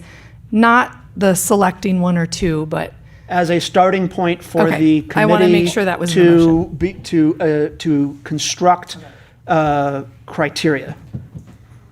But I think I heard in order to move forward in this cycle, we might not have time to change the publication. Let's just get the money appropriated.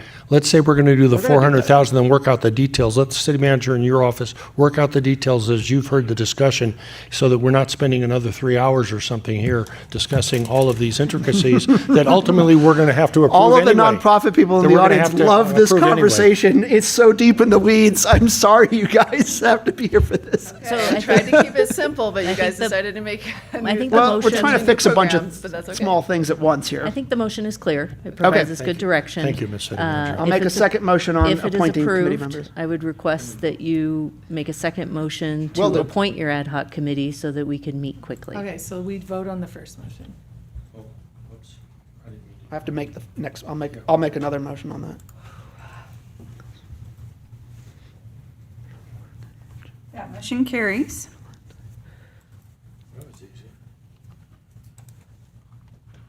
And was there a second motion? Yes, I'm going to suggest, Councilmember Horgan, I'm suggesting drafting you into the grant committee because you have experience with grant procedures, and I've had experience with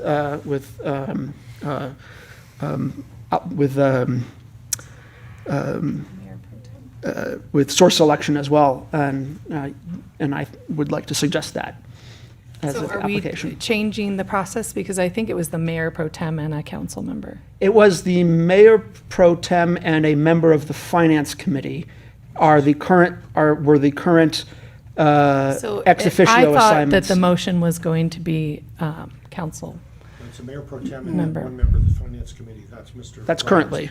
So I thought, yeah, And so what So I'm, he's motioning to change that. right, and I'm motioning that the And new ad hoc committee just be a regular ad hoc committee like at the same peer level as all the other committees and not be ex officio appointments. How do you say, Council Member Roberts?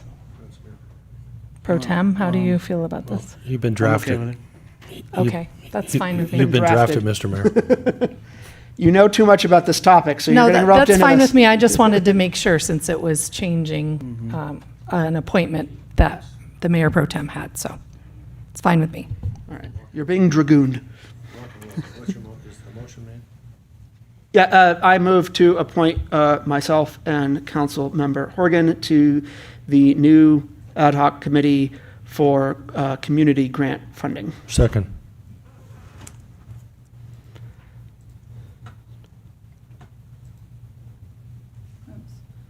And if staff would like us to meet I'm sorry. on the sooner rather than the later to come up with new criteria for that, that's an offline thing we can get a roll on.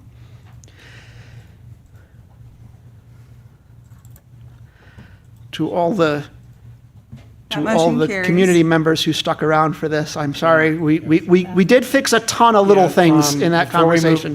Before we So, move on to regular new business and agenda item number 14 and bringing back Mayor Bass, I'd like to suggest a bio break. Thank you. Come Sounds back good. at Thank you, 7:30. Mr. Mayor Pro Tem.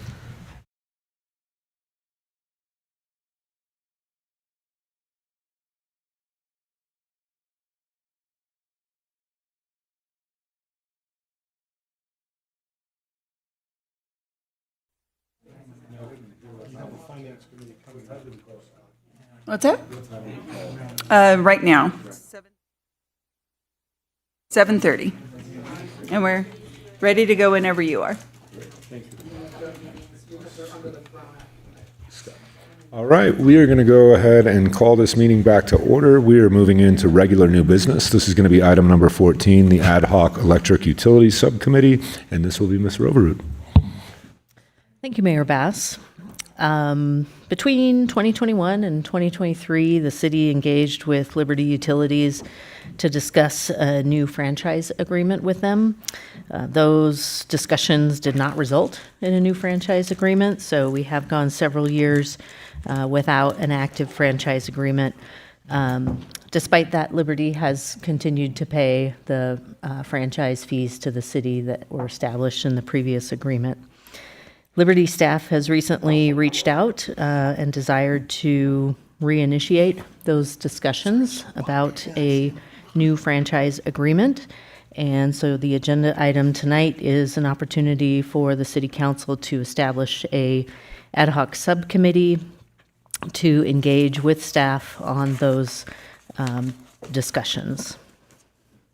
Okay, you want a motion? All right, thank you, Ms. Roverud. So we will look for council if there are any questions before we go to public comment. Any questions? Seeing none, we will go ahead and open this item for public comment for anybody in the room that would like to give public comment on item number 14. Seeing none in the room, we will look to Zoom. No hands raised on Zoom, Mayor. Great, we'll bring this back to council. So this is just for us to form an ad hoc committee. I don't think we need to get into discussion around, that's what the ad hoc will do. So if there's anybody, Yes. yeah, go, Mr. Jenkins. Mr. Mayor, Council, this is important for two, as you know, the community knows, for two reasons. One, we have to ensure that we have adequate electrical service to the city.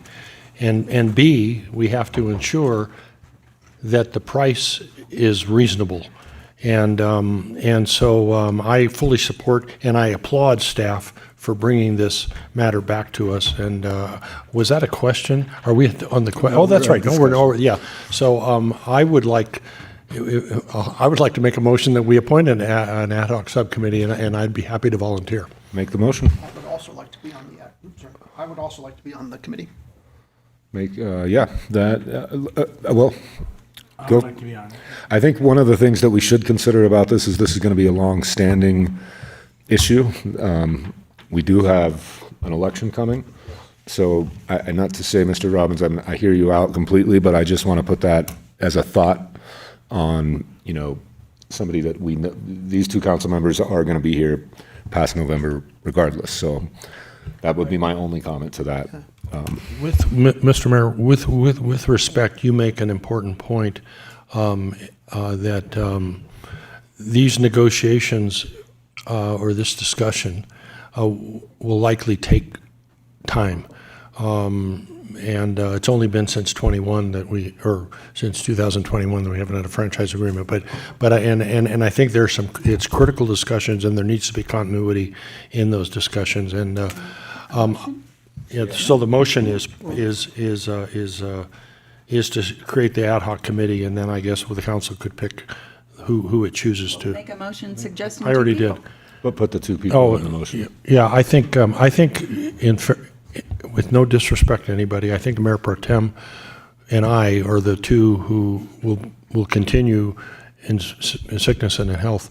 And I think that it would be the best. I don't need anything more to do, but I think we should be the committee because we will continue on for another 2 years.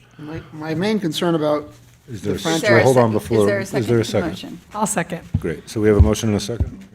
Discussion, Mr. My Robbins. main concern is that the reason, one of the big sticking points in why we don't have a franchise agreement is because Liberty refused to increase increase the amount of solar in front of the meter to no more than 1 megawatt, and that manifestly prevented SDPUD from building a larger solar farm than what they actually wound up building, which is incredibly obnoxious. And that's what I want to make sure gets represented in franchise negotiations. That was the main sticking point. And we're not really on deck. The franchise committee is not going to have meaningful impact, the franchise agreement, and nor will the committee behind it have meaningful impact on rates. That's just not something the city has a direct hand in that way.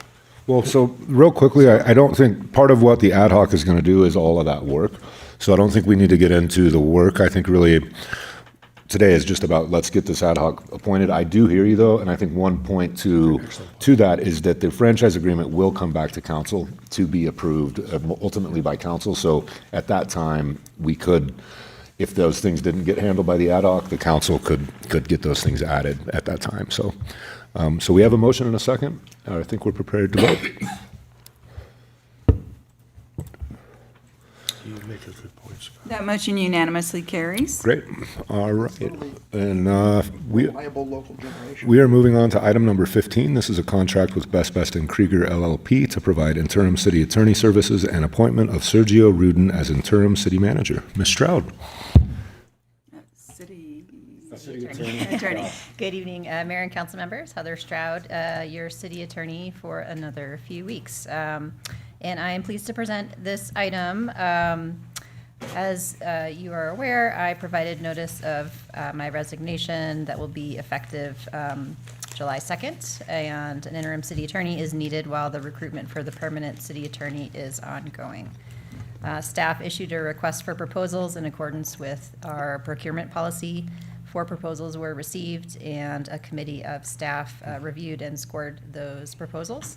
Top 2 firms and candidates were interviewed by City Council in closed session on June 2nd, and City Council selected Sergio Rudin of Best and Krieger to serve as your interim city attorney. The proposed contract is for a term of 6 months in an amount not to exceed $200,000 to be billed hourly at the following rates: $330 an hour for routine work, $240 an hour for Public Records Act work, and a range of $355 to $695 an hour for special legal services, including litigation. And this contract will be in place while the city is recruiting for a permanent city attorney. And Mr. Rudin couldn't be here tonight because he had another obligation, but I know he is following this item closely, and I'm available if you have any questions. Great. Thank you so much, Ms. Stroud. Any questions from council before we go to public comment? All right, seeing none, thank you so much. We will open this item up for public comment for anybody here in the room that would like to give public comment on item 15. Seeing none, we'll go to Zoom. I see one hand raised, David Gabriel.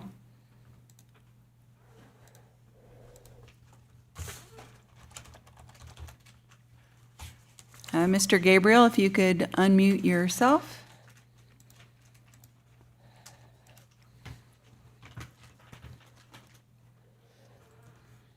Mr. Gabriel, we still can't hear you in the chambers. If you'd like, you can email your public comments and I'll distribute them to council. No additional public comments, Mayor. Great. We'll go ahead and bring this back to council for a motion. Mr. Mayor, I make a motion that we pass a motion authorizing and directing the mayor to execute an agreement with Best and Krieger LLP for interim city attorney services and appointing Sergio Rudin as interim city attorney. That's the first motion. Can I do them both together? Yes. Also, to pass a resolution appropriating $100,000 from general fund undesignated excess reserves for interim city attorney services for the remainder of fiscal year 2025-2026. I second. Great, we got a motion and a second, and we can vote. That motion unanimously carries. Great, with that, we'll move on to item 16. This is our city attorney recruitment, and this will be Ms. Hillary Roverud. Thank you, Mayor Bass. Now that we have our interim city attorney in place, we'd like to begin the process to recruit for a permanent city attorney. And the recommendation is for the city council to, get here, make a motion directing the city manager to pursue selection of an executive search firm and execute a contract with that selected firm pursuant to the city's procurement policy. And secondly, to pass a resolution appropriating $50,000 for city attorney recruitment services. Great, thank you, Ms. Roverud. Any questions from council? Okay, seeing none, we'll go ahead and open this item for public comment for anybody here in the room that would like to give public comment on item 16. Seeing none, we'll look for Zoom. No hands raised on Zoom, Mayor. Great, we'll bring it back to council for any discussion. Yes, Mr. Mayor. Mr. Jenkins, yes. Mr. Mayor and Council, I support the proposal. I think that though the contract should come back to this council along with the who applied for to do the work and also who the recommended recruiter is. It's very important. I think that the council, since it is the city attorney is the council's appointment, that we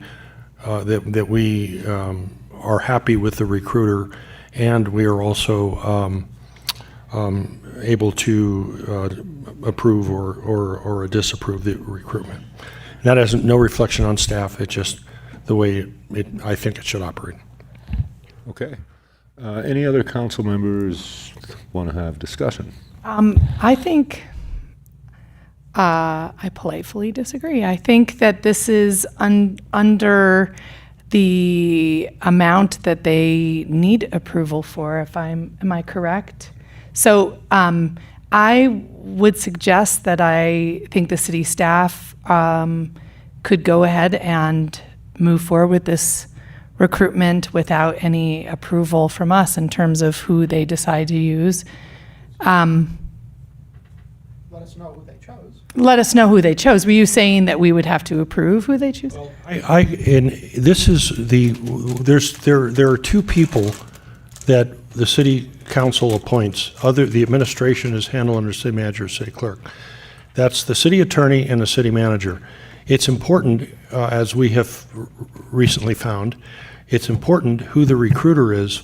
And then, again, not to take away from, but it's not the city manager's appointment. And we're not talking, it's not a question of what the procurement policy is. It's a matter of the appointment is our appointment, the city council's appointment, the one of two that we make. And so it's important that we are satisfied with whoever the recruiting company is. And we can't delegate our responsibility to somebody else in this instance, in my opinion. So you're suggesting that we would approve the recruitment firm? Okay. And so I hear what you're saying, Mr. Jenkins. For me, the only thing that I'm held up on that with that is that I'd like to see this move forward, and we're for them to be able to just go through their scoring process that I believe in, and I think will get us to the best recruitment firm. I have faith in that, and then that will allow us to hopefully get this back in maybe August, September-ish with the recruiter have done the work through July, August. They can kind of, with this approval, get going. And if we have to wait for it to come back, we won't see it back to us till the first meeting in August. I think we can authorize soliciting proposals, and then for firms, and then the recommended firm that would be done. I don't know how many recruitments the staff has done for the position of city attorney, and again, I'm no disrespect. I'm just saying, and I think we could authorize the recruitment now. But the final decision. that the final decision would be made by us, because we have to be satisfied with whoever that recruiter is. And that's, I think, our responsibility. So one way to look at that is if they make a choice, they share it with us. If there's issues, right, with the choice that's made, then three of us could essentially change that, right? Like, Mr. Mayor, and to your point, I think if they went ahead and made the solicitations, showed who were the parties who were solicited, and then said this is who we recommend, that we could then, but then we make that decision of who is recommended, and I think that's, or who, we make the decision on who is approved. That would, I think, be consistent with our responsibility as a city council.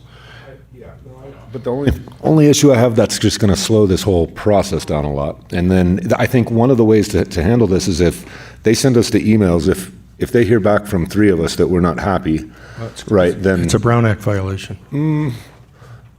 Yeah, but I mean, I think the city manager can add, if you hear... That would be a Brown Act Okay. violation. So either delegate it to the city manager, Okay. or you need to make the decision. Okay. Okay. Any other comments? Yeah, My concern is that I've not seen evidence that we five add a whole lot of value to the process of selecting the headhunting firm. I do think we are the people who are responsible for selecting the person at the end of the process. Like, we have to select the city attorney, just like we have to, but we're talking a meta thing here. It's a whole step above that of selecting the search firm. I don't think we have much expertise in that, and I don't think we know. I don't think we're not the people that know much about what and who is a good firm in that regards. And so I'm not sure we add a whole lot to this process of selecting the headhunting firm. Yep. We will definitely be front and center in selecting the city attorney. Right. And that is not in any doubt. I just want to be clear on that. But this meta question, I don't have a humongous amount of interest in spending time on unless there's a reason for us to believe that we're going to add something to that evaluation. So the firm should be, Mr. Mayor, the firm should be a firm that's experienced in recruiting city attorney applicants and have placed city attorneys in contract cities, most of which California has. And so if the instruction is that they be a firm that is recognized as ones that appoint successfully appoint city attorneys, then I would defer to your desire to proceed quickly. So that could go, that could be integrated as part of the RFP. Would you like to make the motion? That the part of the RFP that they have Would you that like to make the experience? motion? Oh, yes, Mr. Roberts. I just had a question. I'm Yeah. curious, since this is one of the only two positions that we hire, why did we go through what's the reason why we went through the whole process of us choosing the recruiter for the city manager and not here? Is there any specific reason, or is it just for expedience? It's the first time that we did that, honestly, in my history here. We've always left that to the staff because, again, it is under their spending authority. And it is a process of, that goes through the scoring. And honestly, when we went with the staff, Protham, who we've used before, was really great. And both of the recruitments, I worked with them before. And so I've been happy with that staff level. And I think we've got kind of consensus. Yeah. So if somebody would like to make the motion, Mr. Robbins? I'll take a shot at it. Stand by. I move to direct the city manager to pursue selection of an executive search firm with experience, this is David Jenkins' comment, with experience selecting city attorneys in California, and execute the contract with the selected firm pursuant to the city's procurement policy. And to, hang on, and to pass a resolution appropriating $50,000 for city attorney recruitment services. I'll second. Up to, sorry, yeah. Great. We got a motion and a second, and we can vote. That motion unanimously carries. Thank you. Great. Yeah, we're moving on to item number 17. This is going to be the dissolution of the South Tahoe Joint Powers Parking Financing Authority, and this will be Ms. Olga Tikamarova. Thank you. Good evening, Mayor Bass and council members. I think I hit the withdraw vote by accident. It's okay, I have yours. I voted yes. I have it manually recorded Okay. in my notes. All right, good. That was an accidental button click. Sorry. Go ahead. Good evening, Mayor Bass, council members. The item before you today is a recommendation to dissolve the South Tahoe Joint Powers Parking Financing Authority and authorize the execution of the documents necessary to terminate the joint exercise of powers agreement that created the authority. By way of background, the authority was established in 2002 through a joint exercise of powers agreement between the City of South Lake Tahoe and South Tahoe Redevelopment Agency. The primary purpose of the authority was to facilitate the financing of public capital improvements, including the public parking garage, through the issuance of bonds and other financing instruments. Under the agreement, the governing board of the authority consists of the members of the city council. The city clerk serves as secretary, and the director of finance serves as controller of the authority. Although the agreement was originally set to remain in effect until June 1st, 2042, it also allows for earlier termination by agreement of the parties, provided that no authority bonds remain outstanding. The authority's bonds were fully paid off on January 5th, 2024.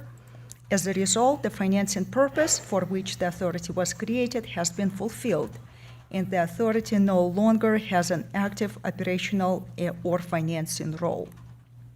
Staff therefore believes it is appropriate to formally dissolve the authority and terminate the joint powers agreement.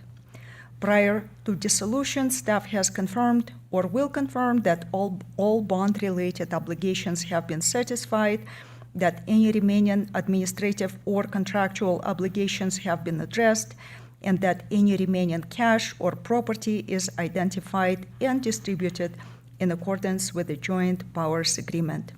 The agreement provides that any remaining assets of the authority are to be distributed to the city, subject to any repayment of advances or contributions, and that any surplus funds are to be distributed in accordance with the provisions of the agreement. The agreement also requires that all records relating to the authority, including its formation, financing activities, and dissolution, be retained for at least 6 years following termination or final bond repayment, whichever is later. Staff will ensure compliance with those record retention requirements. From a financial standpoint, the solution is not expected to have any significant fiscal impact other than minimal administrative and legal costs associated with preparing the necessary documentation and completing any final accounting. The recommended action tonight is for City Council to approve the solution of the South Tahoe Joint Powers Parking Financing Authority and authorize execution of the termination documents prepared or approved by the city attorney, subject to confirmation that all outstanding obligations have been satisfied and all legal requirements have been met. That concludes my presentation, and I would be happy to answer any questions. Thank you so much, Ms. Tikamarova. Anybody with questions on this item? I was only curious, could this have been on consent, or were we required to have a public hearing or public thing about this? I don't have an issue with any of it. I'm just as a process thing, I'm curious. No, I think we placed this on the regular agenda just with anticipation that council may have some questions because there's a lot of history behind it. Not for much longer. Yep. All right. No other questions? Thank you so much, Ms. Tikamarova. And with that, we'll go ahead and open item number 17 for public comment for anybody here in the room that would like to give public comment. Seeing none, we'll go to Zoom. There are no hands raised on Zoom, Mayor. Great. We'll bring it back to council. Looking for a motion. Mr. Mayor? Yes. Mr. Mayor, I'd like to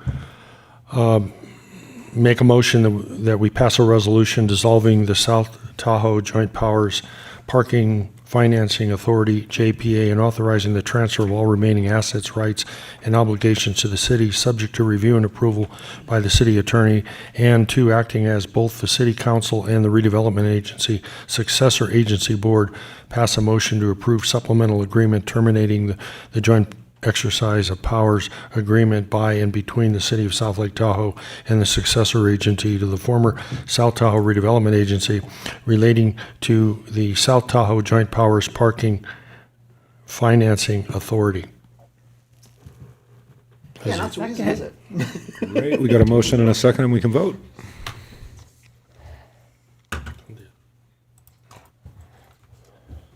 That motion unanimously carries. Mayor, this is novel that a governmental entity is actually reducing the level of government. So I think that's a real kudos to the council. It served its purpose, now it's gone.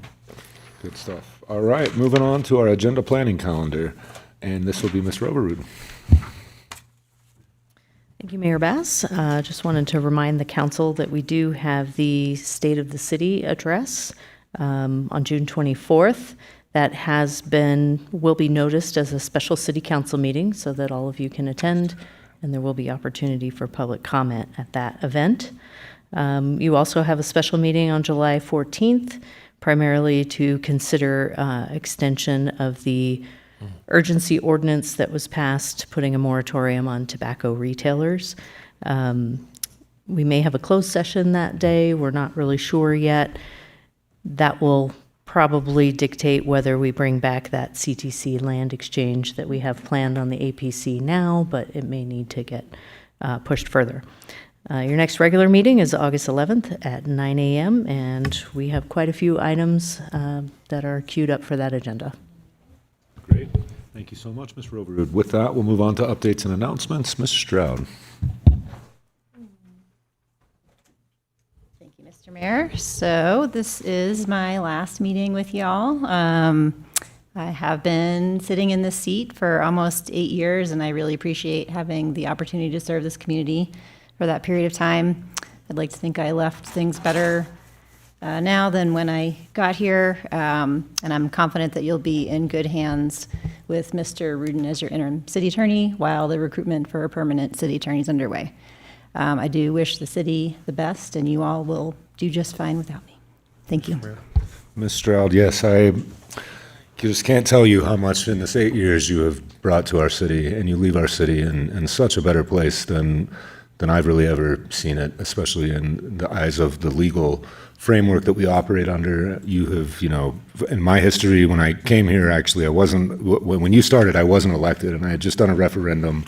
And it was one of the most turbulent times of the city, I would say, and you really brought us into such a stable operating environment in the legal framework. And so it's so hard to see you leave, but I'm so happy for you to move on and to move into a new chapter of your life.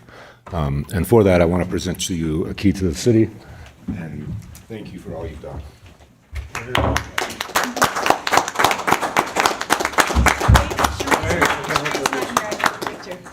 I'm sorry, Councilmember Horkin, can you? Yeah, I'm trying. Another way. Okay, 1, 2, 3. One more. Nice. 1, 2, 3. Thank you.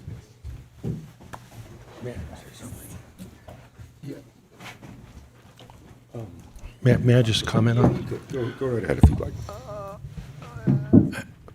Ms. Stroud, Heather, I've worked with a lot of city attorneys over several cities in California, and I want to say that you are really among the best, one of the best.